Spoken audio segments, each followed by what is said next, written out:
que la première représentation d'un Dieu crucifié sur une croix fut celle d'Orphée au IIIe siècle avant Jésus-Christ.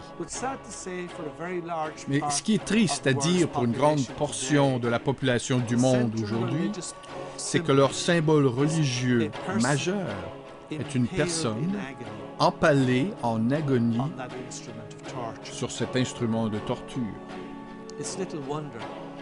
Ce n'est pas surprenant de constater qu'un tel système encouragerait la croyance selon laquelle la souffrance est inévitable ou même bonne et désirable, et horreur des horreurs, que cela pourrait être considéré d'une façon tordue comme plaisant à Dieu. Et donc cela nous permet de devenir si indifférents à la souffrance des masses humaines. Une croix sans rien dessus symbolise la descente de l'esprit dans la chair et célèbre l'évolution de cette vie de retour à son origine. Le crucifix, par contraste, idéalise uniquement la souffrance et la mort. Une attitude qui, ultimement, doit être dénoncée comme n'étant pas normale. Rien ne représente aussi mal les enseignements de Jésus que le crucifix.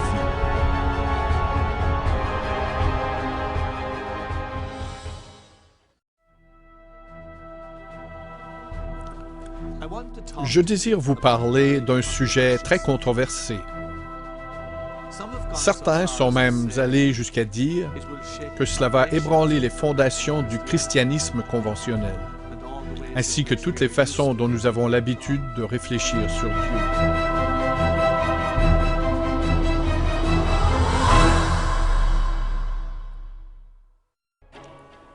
Une des plus grandes figures militaires de tous les temps a parlé de Jésus de Nazareth en ces termes.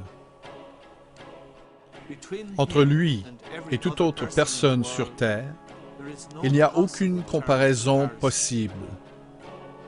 Alexandre le Grand, César, Charlemagne et moi-même avons tous fondé des empires. Mais sur quoi avons-nous reposé les créations de notre génie? Sur la force. Jésus-Christ a fondé son empire sur l'amour. Et en cette heure, 18 siècles plus tard, des millions de gens sont encore prêts à mourir pour lui. Tels furent les mots de Napoléon Bonaparte lorsqu'il était en exil à Sainte-Hélène. Un homme qui comprit bien la différence entre la puissance et la force, et qui l'a exprimé en ses propos mémorables.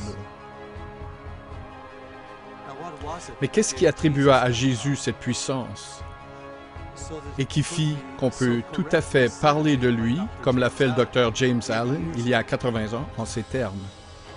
Toutes les armées de tous les temps, toutes les flottes de tous les temps, tous les parlements de tous les temps, tous les rois de tous les temps, eux tous réunis, n'ont pas marqué la vie des hommes de façon aussi puissante que cet homme à lui tout seul. Mais la pertinence de Jésus ne s'arrête pas à l'énorme influence indéniable qu'il a toujours, 20 siècles après avoir été crucifié. La chose véritablement importante à son sujet est que nous savons qu'il avait des plans très précis pour ceux désireux d'apprendre et de mettre en application ses enseignements. Et c'est très intriguant pour vous et moi que cette personne, avec ce genre de pouvoir, ait dit que tous ceux qui suivraient ses enseignements seraient capables de faire tout ce qu'il a fait, et plus encore. Mais où se trouve aujourd'hui la preuve de cela dans le christianisme mondial? Nulle part. Pourquoi la preuve n'est-elle pas là? La réponse évidente doit être que ces enseignements n'ont pas été compris correctement ou pas suivis. Et la conséquence directe en est que vraisemblablement, qui il était n'a jamais été compris non plus.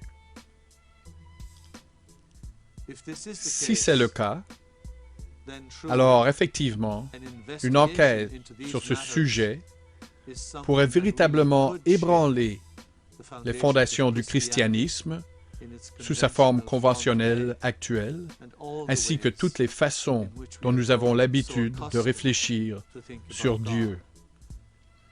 Que savons-nous réellement sur la vie de Jésus? Peu de gens mettent en doute le fait que Jésus de Nazareth fut l'un des piliers majeurs de toute l'histoire de l'humanité.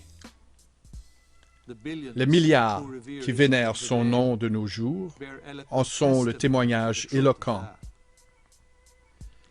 Les nations qui dominent le monde d'aujourd'hui, sur les plans politiques et économiques, revendiquent leur inspiration tirée de ces enseignements. Mais c'est extraordinaire que pour une personne qui a eu une influence aussi considérable pendant plus de 2 millénaires, nous en sachions si peu sur qui il était. Nous n'avons même aucune idée, à partir du Nouveau Testament chrétien, de ce à quoi il ressemblait physiquement. Nous n'avons rien qui affirme qu'il ait écrit quoi que ce soit, alors qu'il l'a sûrement fait. Mais s'il a écrit quelque chose, cela n'a pas survécu. Les détails de sa vie personnelle sont rares et espacés. La plupart de ce que nous savons de lui provient des 4 évangiles canoniques, celui de Matthieu, de Marc, de Luc et de Jean. Mais si leur importance en tant que source est indéniable, il reste évident qu'il ne s'intéressait pas à fournir des détails d'une biographie même rudimentaire de Jésus. Plus de 80% de la vie de Jésus ne se trouve pas dans le Nouveau Testament.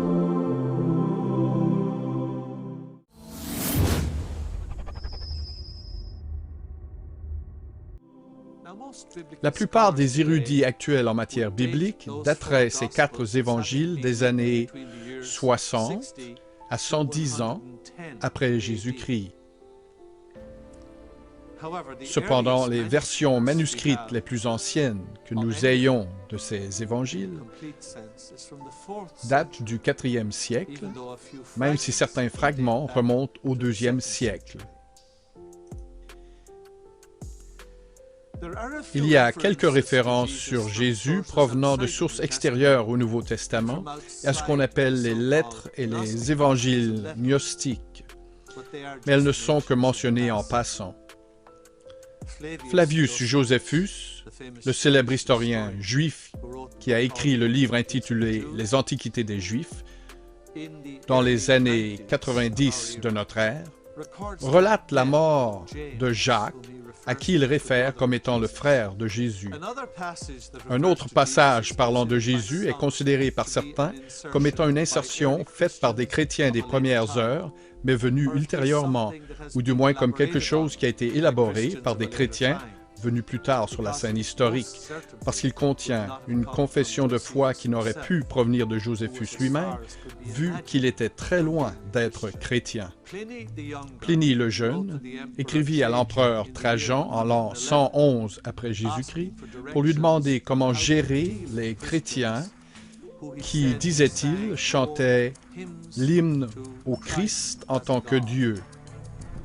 L'historien Tacitus, écrivant sur l'année 116 après Jésus-Christ, décrivit le grand incendie de Rome à l'époque de Néron, en 64, et comment Néron essaya de faire porter le blâme de l'incendie de la ville sur les personnes qu'on appelait communément les chrétiens. Il affirme que Christus, le fondateur de ce nom, fut mis à mort par Ponce Pilate durant le règne de Tiberius César.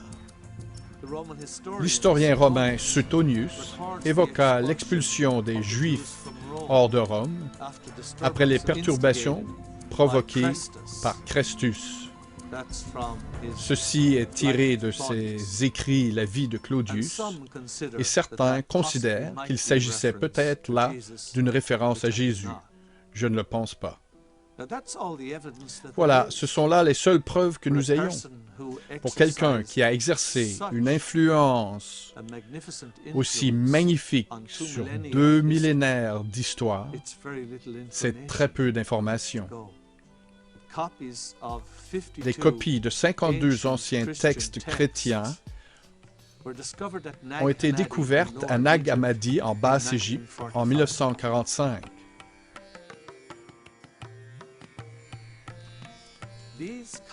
Ces copies datent de l'année 350, selon la datation faite sur leur reliure. Les documents eux-mêmes datent de façon évidente de bien avant leur copie.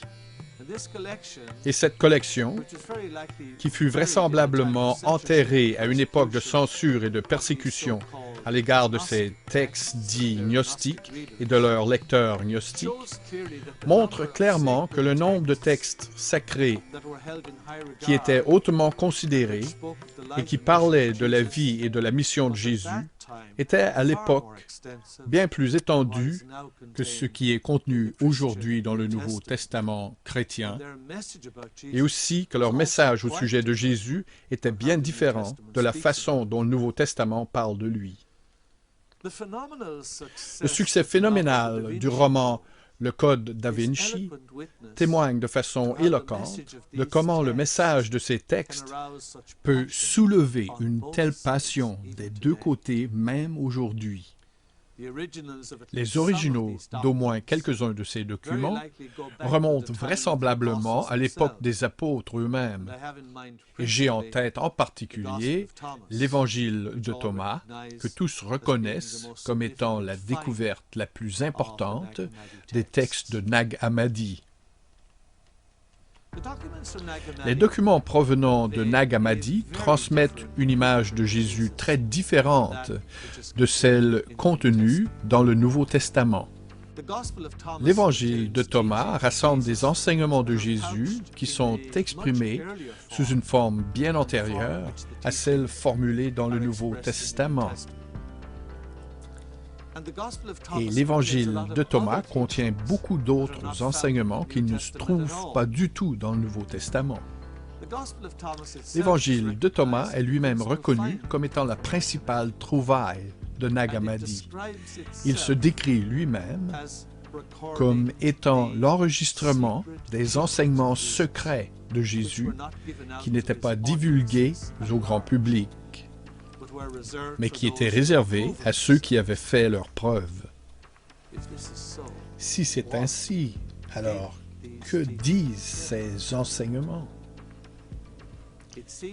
Il semble, d'après l'Évangile de Thomas, que ces enseignements aient été conçus pour aider ceux qui les écoutaient à devenir ce que Jésus lui-même était. Et c'est en cela que leur intention est remarquablement différente des enseignements de Jésus contenus dans le Nouveau Testament chrétien. Mais bien sûr, nous ne dépendons pas seulement de l'Évangile de Thomas pour rassembler des informations au sujet des enseignements secrets de Jésus qui n'étaient pas dispensés avant d'avoir atteint un niveau d'avancement dans la mise en pratique des enseignements publics. En 1958, le professeur Morton Smith, au monastère de Mar Saba, dans le désert de Judée, a trouvé des fragments de ce qui se présentait comme étant un évangile secret de Marc. C'était inclus à l'intérieur d'un livre médiéval et c'était, paraît-il, une lettre de Clément d'Alexandrie qui mourut en l'an 2015 après Jésus-Christ environ. Elle parlait avec véhémence de la nécessité de garder secrets les enseignements de Jésus à l'abri de la horde des croyants ordinaires.